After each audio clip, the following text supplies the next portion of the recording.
Tyler. And then, she ended up being such a bitch, and you made him panic, and then you went, I'm just kidding, it was me. Have you ever... I can't believe you'd do that, Auntie Marg. Oh my God. She's all bloody fairy stories. I don't remember a thing about that. You lied to him. Have you seen Tweety Bird? And he thought he might have. The little grey-haired woman in Tweety Bird? Yeah, I didn't realise. Up until the point that Tweety Bird got attacked by Sylvester, and then she had her claws out. That's my mum. She is the grandma of Tweety Bird, only she farts more. And you're a predator anyway. You only get away with it because you've got little curly hair. She pinches the bums of little boys at ice cream. Oh, she does.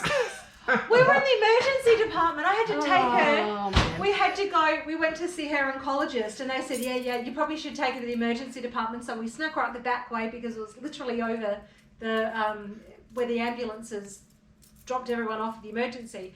We're in there at Flinders. She smacked the ass of a nurse. I'm like, Mum, you can't do that. And she goes, well, I just did. I'm going... Oh yeah, she's got a history of it. She went to a winery with Dad, I think, and it was shut, wasn't it? And then I know, like one of the ladies that worked there. One of the ladies that worked there, she went over and then she went to the car and was like, "Hey, sorry, we're closed." And Nana went, "Oh, no worries." And then the woman turned around and I think Nana either pinched her on the bum or smacked her on the bum. And the woman kind of looked around and I said, "Sorry, you've just got a bum like one of those Kardashians." Sicko. And anyone else, if Dad did that, he would be arrested. Whoa. But because it's you, because she's little hand, I've got no control over it. We did the same You've got thing. no control. They got me please. a wheelchair and drove me around the Royal Copenhagen. Yeah, the girl that was in here from next door, Dave, Lexi and I, went around, and I'm having, because I can eat ice cream, so I got Benny served us. I got a double one. Ooh, lovely. They only had I have single photographs ones. to prove it. So there was this group of high school students came out of high school, and they were all bending over their school bags outside the Size Creamery as we went past, me with ice cream all over my face. And as we walked past, this lovely little right bum was sticking up, and I couldn't resist it. So I just went whack, and they all looked around at me, and I said, "Oh, I'm sorry, I'm only out for the weekend." She actually did. How old was the kids? Oh, about high school age, I suppose. Oh, okay. And luckily they all laughed. They could have said, "I'll They sue didn't- you." You're crazy. If it was a bloke doing that to a young girl, to be a pedophile, wouldn't it? Yeah, that would have been my father. Yeah. You are So what do we call a grandma doing it to a young boy? Opportunistic. You are gross. Hopeful. Thank you. I'm so different to your other Nana. You are, but it's like, I can't let you around my friend. My friend Nick flirts with you. I don't know how to feel about that. Only because I'm He not. flirts with me too. He flirts with Dad. He flirts with everybody. But he does. He's got a thing for Nat. I'm going to keep you away. You shared Send a him round cigarette more once often. and it was weird. I said I'm not sending any young men your when way. I You eat want, them.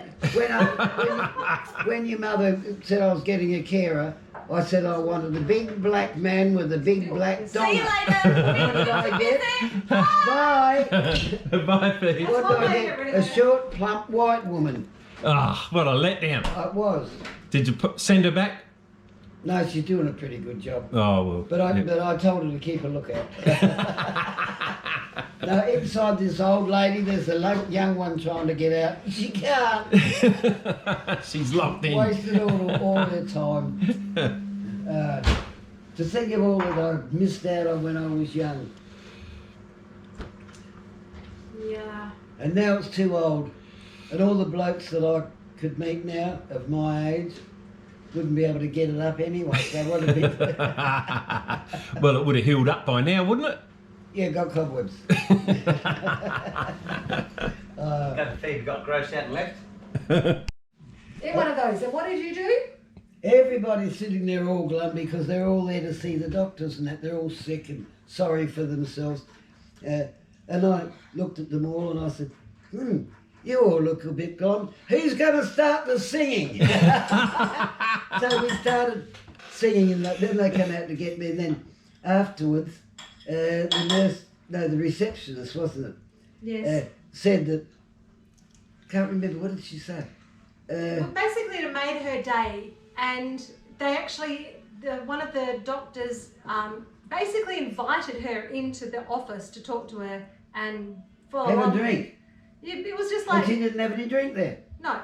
What, not even medicinal brandy? And then I'd realised that I'd lost my jacket, so I had to go back and get it. And they remembered us and remembered me. Oh, they pissed themselves laughing. Yeah, Oh, that's it right. was awesome. Lexi, just for your knowledge now, Yes. but there is a thing called Fanaka pants. Fanaka pants are the underwear of transsexuals. You're joking. No, that is actually a term. Fanaka pants. Fanaka pants. Scary. And what about Dr. Khan when he... Oh, must I?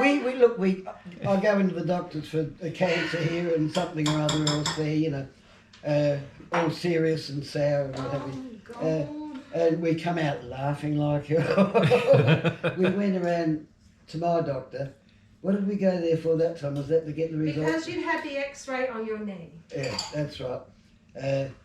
And he was being very serious, and he was going He's on. Indian. He's Pakistani or something like that. And he was saying all these things that I had wrong with me. And what did you say? Okay, so anyway. She can take I it. can take over. So basically, he had the x-ray up of the two knees, and he could see that her right knee had had the knee replacement and her left knee wasn't looking so good. And I went, oh my God, that's screwed. And I went, oh, I shouldn't say that. He goes, oh no, it is, it's screwed. So I looked at him, okay. And then we sat down and we're talking about the different medications and things that she could potentially have. And he was saying she needs some antibiotics. And I said, look, I know enough about antibiotics to know that if you give them too many, it can impact on the bacteria and you end up with antibiotic resistant bacteria. So does she really need it? And he went, look, to be honest, no, she's pissed off her lungs and she really doesn't need them. I'm going, I'm sorry, what? Are you allowed to say that? Okay. And then he went, okay, so, and he proceeded to tell us this story of when he was back in England, and this is in an Indian accent, and he's talking about a doctor who was Scottish, and as he referred to him as Dr. Scott. In my head, all I kept thinking was Rocky Horror Picture Show. So he's relaying in this Indian accent about how this Dr. Scott, there'd been a very, very persnickety client who had called multiple times, and they had this home health line, and saying, well, you know, you need to go to the hospital. No, I don't want to go to the hospital. So one of the on-call doctors handed over to Dr. Scott, and he said, okay, I'll do a home visit. And he said, so have you got your bags packed? He said, well, no. He goes, why? He goes, well, basically, you've fucked off your lungs, and if you don't go to hospital, you die. And he's going, oh, okay, I'll get my bags and I'll go. And I said, so what you're telling me, Doc, is that Mum's knee is screwed, she's pissed off her lungs, and she's basically fucked. And he said, oh yes, pretty much. And I was gone. But he was the one who said... He yeah, did in boy, the first he place. was the one. In the first place. He started, didn't he? Yeah. He said you were screwed. Yeah, And then he no, said fuck, that- he said. Oh, He fuck. did. Because he did. He related about how this doctor had said, you know, if you don't go to the hospital, you're fucked. Because it was either you stay home and you die, or you go to the hospital and you'd be okay. And I'm like, so, and I relate it back to Mum. And he said, and he just went, oh yes, pretty much. And I've just gone, And then, okay. then he was the one who said, basically, or Lexi said first, basically she's fucked. And he I said, said, you're telling me her knees are screwed, you've pissed off your lungs, and basically you're fucked. And he went, oh yes, pretty much. And then we walked out killing ourselves laughing. Nothing like straight to the point. no. And we walked down there and we're cackling laughing. Oh. And everybody's looking at us, you know, at this bad news sort of stuff. We get here, Oh, jeez, I felt that too. Lexi's standing there with her, you know, My back to the sink. with her back to the sink. Well, my face Dave is in my comes back in. now. Dave comes in and starts talking and carrying on and that. And I said, oh, that's right. You know I've been to the doctor and you don't even ask how I am. And he said, oh, sorry, Mum. What did the doctor have to say?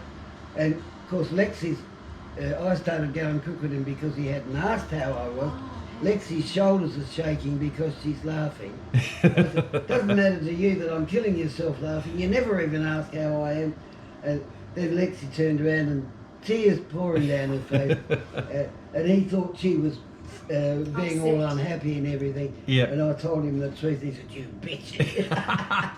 But he really thought that there was something wrong. Well, that we eventually at first he didn't care, and then after a second he was like, yeah. it's like Mum was just being a bitch. So you can see it's not all doom and gloom. No. And how long ago was that? Oh, Years. last year, No. year It was before. good 4 years ago now. The leg one was only last year, wasn't it? Or was that the... Oh, there's been so many trips. Yeah, when the door bit you, kind of. I won a bet because Mum is stubborn and Mum is stoic. So Nah, I wouldn't No. have thought that. So Phoebe was in the back of the car and I reversed up the driveway. I reckon it was after one of the family lunches actually. And I said, "Mum, wait here, I'll go and unlock and then I'll come and get you out." And so Mum had decided to get herself out of the car as Mum does. And Phoebe's fart-assing around in the back, looking at her Facebook or herself, whatever it is Phoebe does. And next thing I hear this scream from Phoebe going, "Nana!" And I've gone, "Shit, what's going on?" So I've come in and there's a blood trail from the doorway all through the house to the front yard. Mum's sitting here, she's come through, opened up, sat down, got herself a cigarette, and she said, "Oh, what? Phoebe has come out. There is blood pouring out of Mum's leg." Ooh. And it's like, "Oh, it'll be fine, just get a Band-Aid." And I've looked at it and gone, "Yeah, Mum, I'm going with it's going to take a little bit more of a Band-Aid to fix this." And you know, "No, it'll be fine." I'm going, "Mum." I was sober, I might add. We hadn't been drinking. Yes. And then I looked at her what was previously a white shoe and went, "You think there's a hell of a lot of claret pouring out of this baby." So I've got my pressure pads and I've bandaged her leg up. I said, "Yeah, I think we might be going to the hospital." So I've gone to the hospital and I've got the photos to prove it. There were 4 internal intramuscular stitches and then 10 external stitches. And the nurse or the doctor actually said, "Yeah, which one of you guys said a Band-Aid would be okay?" Who would that have been? The little bird on my shoulder. And they had to get buckets of water and everything. I mean, I just... Well, the door swung and the corner of the door caught my leg and cut a big hole in it, you see. And I thought it was just a graze. Didn't hurt. No, so it was a clean cut then. Yeah. Want to see the photos? But I had white trousers. It was after one of the family lunches, I think, wasn't it? It was. And I had white trousers on and white shoes. And this clever clogs here got all the blood, all the leg of my trousers was stiff with blood. It was all red. She got all the stains out. Phoebe went and washed my shoe because that was full of blood. And we cleaned up the blood trail. It was like And CSI Miami. I'm a tough old bird. Yeah. Mere flesh wound. It was, I thought. Come back and bite me in the But knees. since then I've had to use this, you see.